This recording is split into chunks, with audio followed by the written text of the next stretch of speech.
హైడ్రాను రద్దు చేయాలంటూ హైకోర్టులో పిటిషన్ను దాఖలు కావడంతో కమిషనర్ రంగనాథ్ ఇంట్రెస్టింగ్ కామెంట్ చేశారు. జీవో 99 ద్వారా ప్రభుత్వం హైడ్రాను ఏర్పాటు చేసిందన్నారు. హైడ్రాకు చట్టబద్ధత ఉందా లేదా అనే సందేహంతో కొంతమంది కోర్టుకెళ్లారట. వీటికి ప్రభుత్వం కౌంటరు దాఖలు చేస్తుందన్నారు. మరింత దూకుడుగా హైడ్రా వ్యవహరిస్తుందన్నారు రంగనాథ్. హైడ్రాకు చట్టబద్ధత కల్పిస్తూ ఈ నెలలోనే ప్రభుత్వం ఆర్డినెన్స్ ఇచ్చే అవకాశం ఉందన్నారు రంగనాథ్. తాము చట్ట వ్యతిరేక కార్యకలాపాలు చేయడం లేదని సమాధానమిచ్చారు.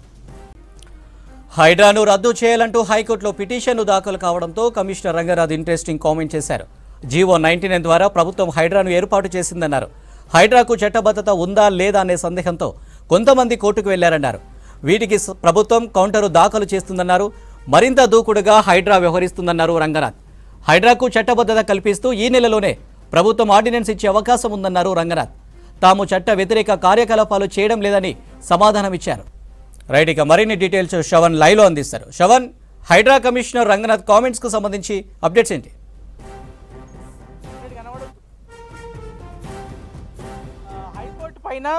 హైడ్రా పైన హైకోర్టుకి కొంతమంది వెళ్తే దాని మీద interesting comments HYDRAA commissioner Ranganath చేశారు. బేసిక్గా హైడ్రా అనేది ప్రభుత్వకి సంబంధించిన బిల్డింగ్లు కానీ చెరువులను కానీ కాపాడేటువంటి సంస్థ.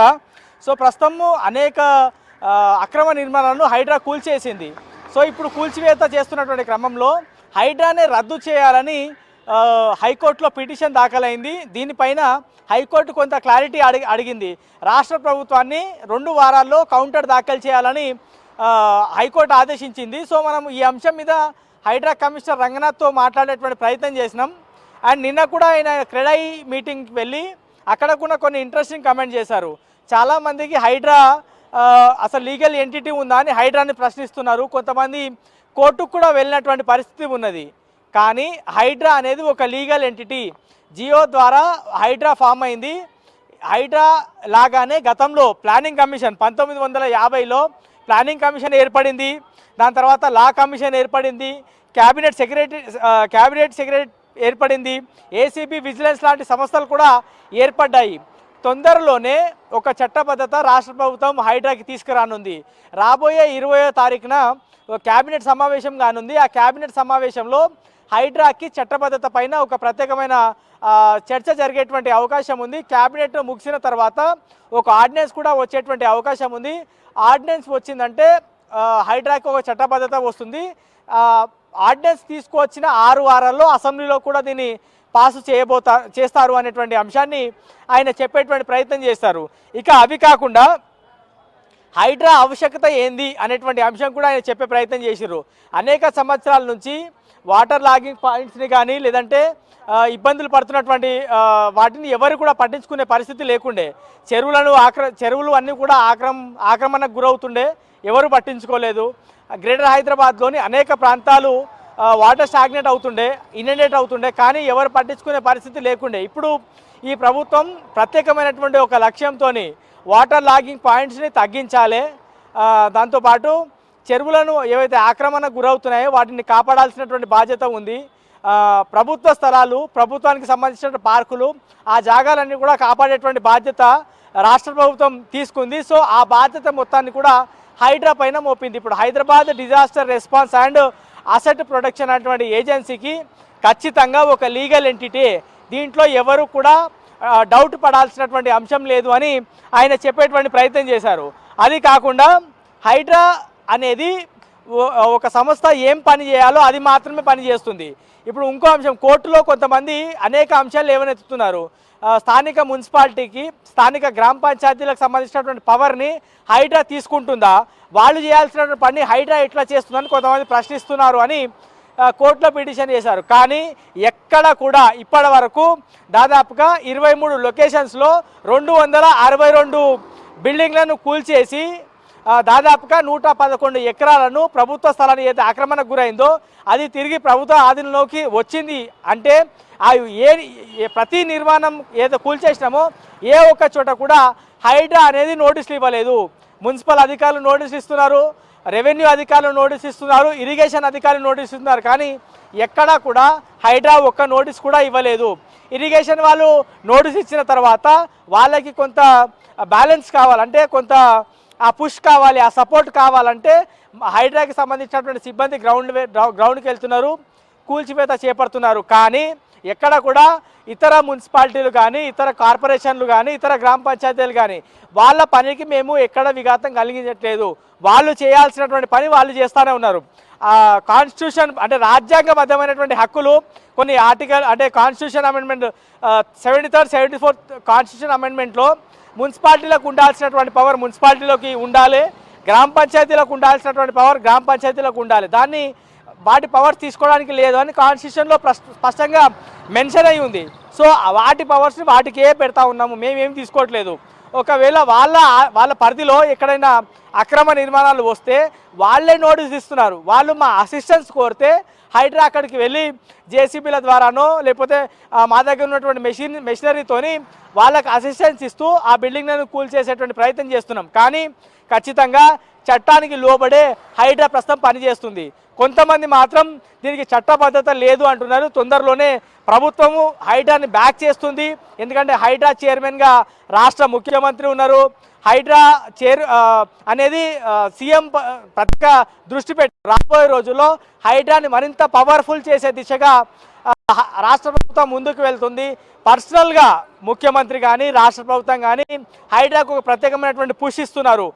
ప్రభుత్వానికి సంబంధించినటువంటి జాగాలు కాపాడాలి, అన్యాక్రాంతమైనటువంటి భూములను హైడ్రా కాపాడనటువంటి ప్రత్యేకమైనటువంటి మంచి లక్ష్యంతో రాష్ట్ర ప్రభుత్వం హైడ్రాని ఏర్పాటు చేసింది. ఆ దిశగా ముందుకు వెళ్తుంది అని చెప్పారు. సో ఒక 15 రోజులు అంటే 2 వారాల్లో హైకోర్టులో కౌంటర్ దాఖలు చేయాల్సి ఉంది.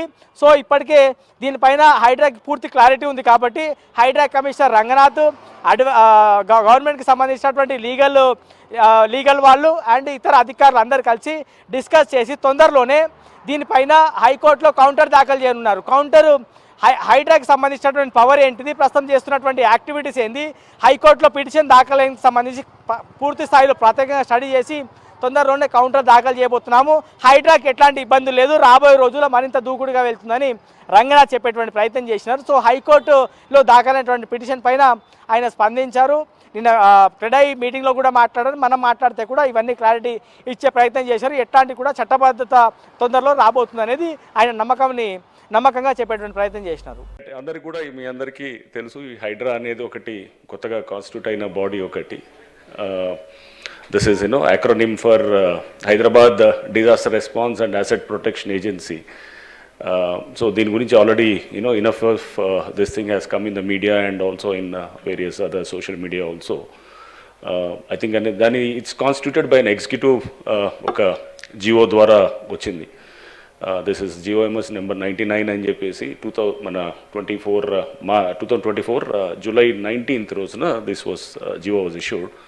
But executive resolution or executive ఆర్డర్తో వచ్చినది కూడా ఇట్స్ డెఫినెట్లీ దట్స్ ఆల్సో ఒక లీగల్ ఏజెన్సీగానే ఉంటుంది. Today somebody has challenge in the high court whether HYDRA is legal or not అనేది. So it's a legal entity definitely because lot of bodies were floated through executive resolution, like for instance Planning Commission 1950 March lo that was constituted through an executive resolution.